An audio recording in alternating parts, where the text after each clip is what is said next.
This is the plaintiff, Charles Waring. He says he hired the defendant to make him a 30-second commercial for his roof sanitizing company. And once he got his money, he disappeared. The commercial was never shot or edited. He wasted his hard-earned money and precious time on the slack-jawed defendant. He wants his $5,000 returned here and now.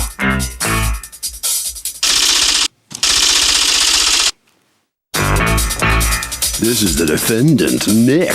He says the plaintiff kept changing his mind about what he wanted the commercial to be. Every time he came up with a concept, the plaintiff changed it at the last minute. He admits he got fed up with the wishy-washy plaintiff, but wasted his good time and energy on him, and he deserves to be paid. He's accused of being a commercial failure. All parties, please raise your right hand. Be seated. Come to order, please. Litigants have been sworn, Your Honor. Thank you, Douglas. You're welcome. Charles Waring? Yes, ma'am. You are suing Nick. You've asked to be referred to only by your first name, correct? Yes. For $5,000, the statutory maximum in your state. $550 of it, a return of a deposit that you gave him that you think he has not earned, and the rest of it for aggravation. Okay, what's going on? Well, I believe I was given Nick's telephone number in March 23rd to be exact. And What did you want to do with him? I wanted to make a commercial, Okay, what for what? roof sanitizing. That's your business? Yes. Roof sanitizer. Okay, and you received his name from whom? A friend of his who produced my website, Okay. And so he was going to do what? You hired him to do what? a 30-second commercial. All right, so he's going to produce it? Yes. Okay. And what happens? At the beginning, I told Nick I would be giving him payments. This is how I set it up with the young man who recommended him to me, because I didn't want to be bogged down with one large bill at a certain time. So periodically, I would meet with Nick and I would give him money. Towards the end of it, it just seemed to fall apart. He always had an excuse. I believe the first excuse was he got a job with Cablevision. Very understanding. I said, okay, great. The second excuse was I had to move. Well, actually, he played in a band, so he had to go somewhere for 2 weeks. Meanwhile, all the time, I'm calling and calling and calling him. The third one. Do you have phone records? Well, actually, I have not phone records. I have emails and text messages. Oh, I have that. I was asking about phone records. No, that's all. That's all. Okay, I have. go ahead. So that in other words, so that I could see how much you're calling him, and according to you, you're calling him and he's completely unresponsive. Right. So that's what I was trying to see. A few times he did respond, but it always ended the same way. He would speak to me. He would promise me something. It always. How much were you going to pay him to produce this spot? Originally, it was going to be $1,200. Then we negotiated again. It went down to $1,200. He wasn't going to do exactly. Wait, it was $1,200. It went down to $1,200. You're not a very good negotiator. It was $1,200 and it went down to $800. $800. Okay. All right. I was going to give him some pictures, and we were going to have. Wait. So for $800, how did it change?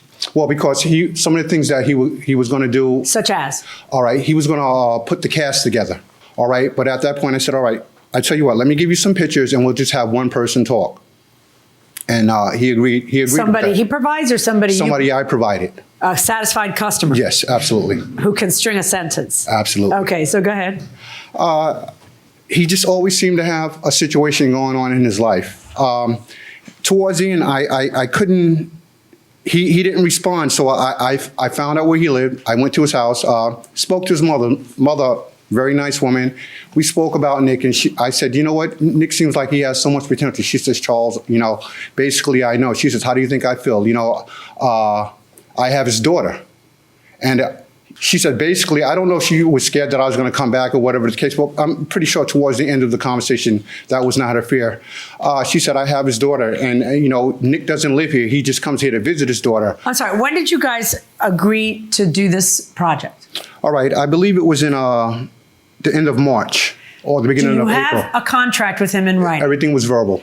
Do you have a receipt to show that when you first paid money? No, I don't. And how much do you say you paid him? In total, ma'am? Yeah. $550. And is there any dispute about that? It was $300. You say $300 and you say $550? Yes, ma'am. And were you paying in cash? Yes, ma'am. Why don't you have receipts if you're paying in cash? Well, you know what? Because Nick always offered me a receipt, but And you would Perfectly. refuse to take it? No. Hear me out, because you know what? It was just something written on a piece of paper, and I know I would have lost it, but. Wait. He was trying to foist a receipt on me, but I knew I'd just lose it, so I didn't even bother to get one. Is that really what you just said? No, actually, you know what? I went on his friend's merit. Me and his associate, this is how we dealt. So, you know what? Yeah, you know what? We have a name for people like you. We call them sure. litigants, because now you're claiming to have paid $550. You have zero proof of it. He is claiming that he only received $300. He could claim $50 at this point, and you wouldn't be able to prove a thing. He is saying, Judge, it was $300. It was not a penny more. And if you want to prove that it was more than what he has helped you to prove, then you need to show it to me. Yeah, this is my lesson well learned. Oh, yeah, I'll say. So go on. What ends up happening? Also, I this don't is know how many February or March, and when does everything go into the toilet with you two? All right. Late July, August, Yeah, basically, September? the commercial was supposed to be shot in July. In July. Yes, ma'am. All right. And what happened that the commercial didn't get shot? He never showed up to the customer's house. What day was he supposed to show up to the The customer's house? 15th of July. And were you supposed to show up at a customer's house on the 15th of July? The date may be off, and there's a backstory to why I wasn't sure if I was supposed to show up to the Okay. customer's There's house. always If you'd a like me to story. explain now, I will. Yes. The plaintiff hired the defendant to make a commercial for his roof sanitizing business, but says he paid and got the brush off. But what's weird, the plaintiff was bending over backwards not to have a written contract. Let's listen. We set it at $1,200. Yeah, but he was never going to pay you $1,200. Right. So I like Charles, and there was nothing. I said, you know what? Let's make this happen. I want to do this for you. But when it got down to the point of $600, after I casted the talent for the commercial, I already wrote a treatment for it. I emailed him the What's treatment. write a treatment for it? May It's basically explaining everything that's going to go on in the commercial, including dialogue. I see the treatment? Sure.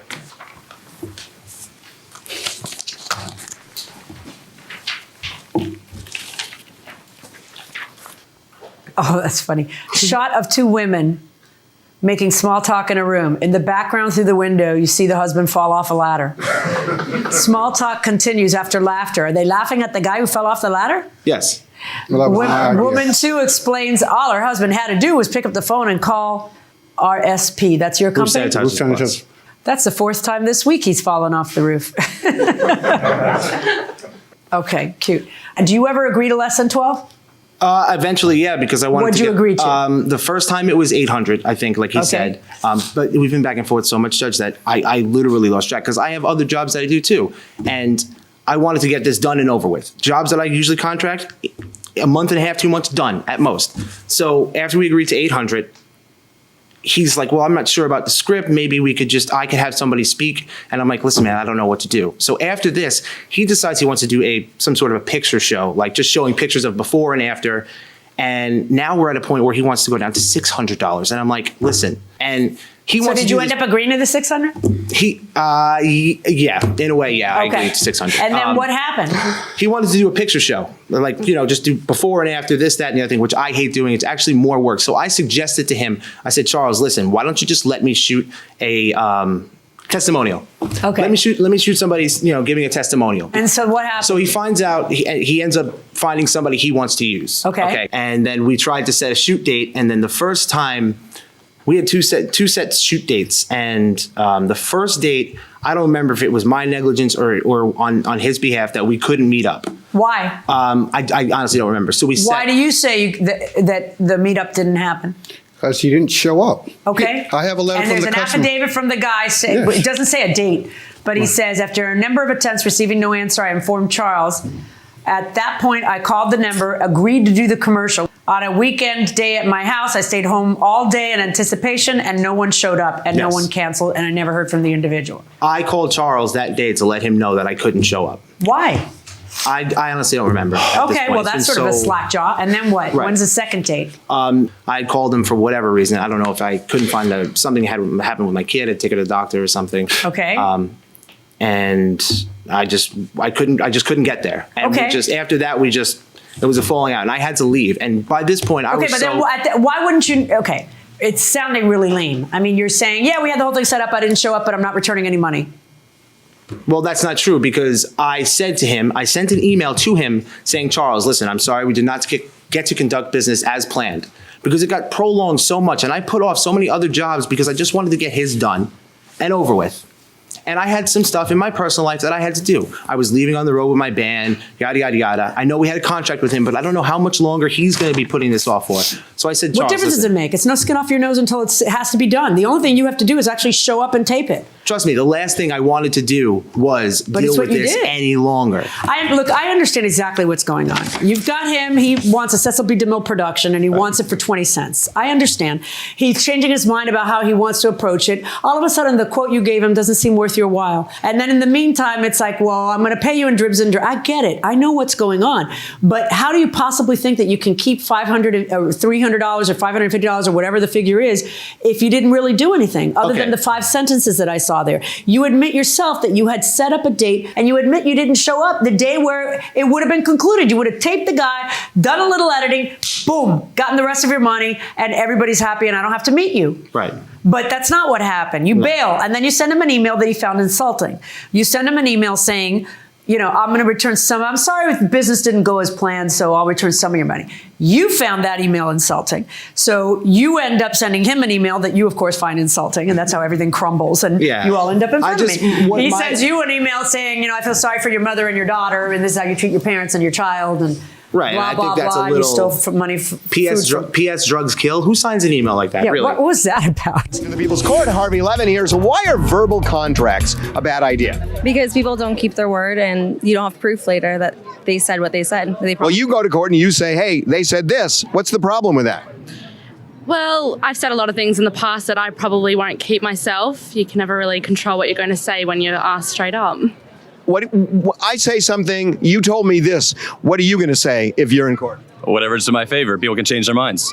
Or people can lie. Or people can lie. And if it's not in writing, they can get away with it. There's no proof. Okay, going inside the courtroom. The way he was acting, I mean, purposely. P.S. drugs kill? No, I mean, well, you know what? He kept avoiding me. You know what? Honestly, I don't think he did this on purpose. I think he just had a lot of things going on in his life that caused this. Personally, I like him. I like the guy that introduced him to him. Can I just show you like what an actual, like my contracts, just so I have some sort of. You want to show me a contract in another case? Yeah, I would like to. No, I don't want to see a contract in another case. When you have a lawsuit on that case, I'll look at that contract. I'm looking at the contract in this case. Hold on.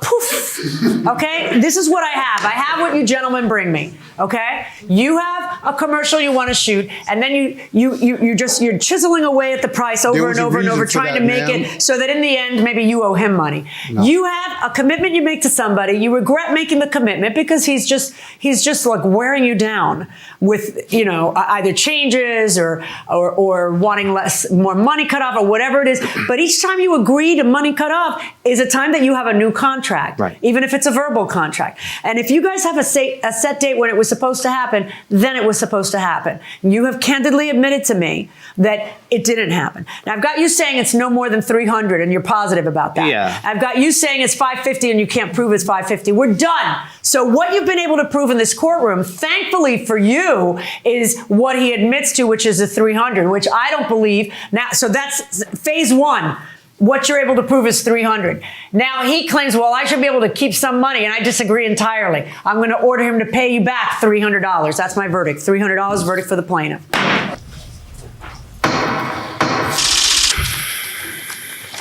Well, the plaintiff will get $300 on this judgment. The defendant right here, what's your reaction to him getting that? I don't really know. You know, I went into this ready to help him out, and I don't know. It's upsetting. Have you made commercials before? This would be my first commercial, but I've done documentaries. I've worked for television networks. It's got pretty personal between the two of you. Yeah, I mean, him telling me that I use drugs and something about my daughter. My daughter is my life, and I don't know what he's talking about as far as that goes, but it is what it is. All right. You just head right around the corner here with Officer McIntosh, please. All right, so come on in here. You didn't get everything you sued for because you couldn't prove too much either. What's your reaction to this? Unfortunately, I didn't have the receipts. He knows what I gave him. And as far as me mentioning his daughter, I'm only going by what his mother told me. Personally, I don't think Nick did this on purpose. I think he was just so toboggled with things in his life, and I got caught up in the mix. Also, you tried to get something for as lower prices. You get what you pay for. No. Actually, what happened is this right here. He kept blowing me off. Every time he blew me off, the price would go lower and lower and lower and lower and lower. Right. That's What happened? goes, Harvey. Okay, I don't care if you really, really want something, really, really badly, and they're asking for terms, the other side is asking for terms that don't make sense. You got to be willing to walk away from a deal if it's a bad deal, even if you really want the item. That will do it for this case. Litigants, for the next case on the way into the courtroom right now.